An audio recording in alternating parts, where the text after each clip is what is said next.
Really sweet. So in Yardie Belly Kitchen, it's usually no problem.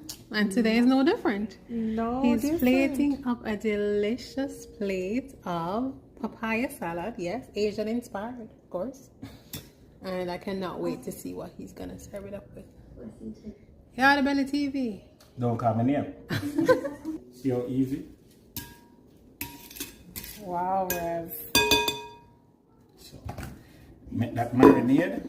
And then marinade. So marinating our bellies. And then now, so we have some chicken satay skewers. Do you regret not leaving here? Also, oh, homemade never looks so good. Get a picture of the plate. Homemade has never looked so good. 5 star.